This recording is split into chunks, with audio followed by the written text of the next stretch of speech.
ग्रामीण विकास मंत्रियों के राष्ट्रीय सम्मेलन में सीपी जोशी ने उठाया नरेगा के विस्तार का मुद्दा। ग्रामीण विकास मंत्री भरत सिंह ने भी लिया भाग। इधर केंद्रीय ग्रामीण विकास मंत्री सीपी जोशी ने नरेगा का दायरा बढ़ाए जाने पर जोर दिया है। राज्यों के ग्रामीण विकास मंत्रियों के राष्ट्रीय सम्मेलन को संबोधित करते हुए जोशी ने कहा कि सरकार नरेगा का दायरा बढ़ाने के साथ ही कृषि उत्पादन से नरेगा को जोड़ने के प्रयास में जुटी हुई है।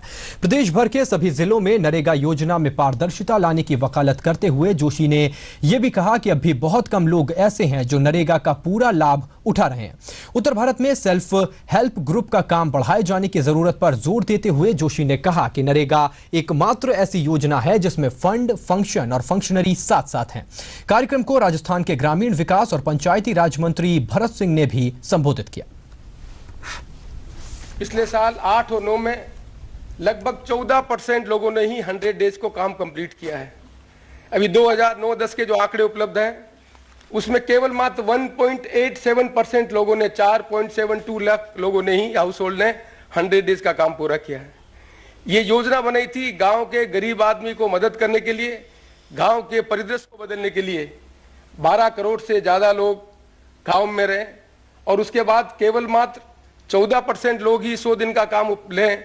तो ये हम सबको सोचने के लिए मजबूर करता है कि हमने जो रूरल इकोनॉमी को बदलने के लिए जो बहुत से जो दूसरे आदमी हैं जो ये मैनुअल काम नहीं कर रहे हैं, उनकी क्षमताओं का उपयोग कैसे लें। और मुझे कहते हुए प्रसन्नता है कि इसके उपयोग लेने के लिए माननीय प्रधानमंत्री जी ने 3 बातें कही है। एक, नरेगा के स्कोप को हम एनलार्ज करेंगे। नंबर 2, प्रोडक्टिविटी बढ़ाने के लिए एग्रीकल्चर के साथ कन्वर्जेंस करेंगे। नंबर 3, इसकी ट्रांसपेरेंसी और अकाउंटेबिलिटी के लिए हम डिस्ट्रिक्ट लेवल पर व्यवस्था करेंगे। मुझे मान्यवर कहने में प्रसन्नता है कि तीनों ही इन बातों की चर्चा करने के लिए आज हमारे अलग अलग प्रदेशों के मंत्री यहाँ उपस्थित हैं। हमने अलग अलग स्तर पर चर्चा की।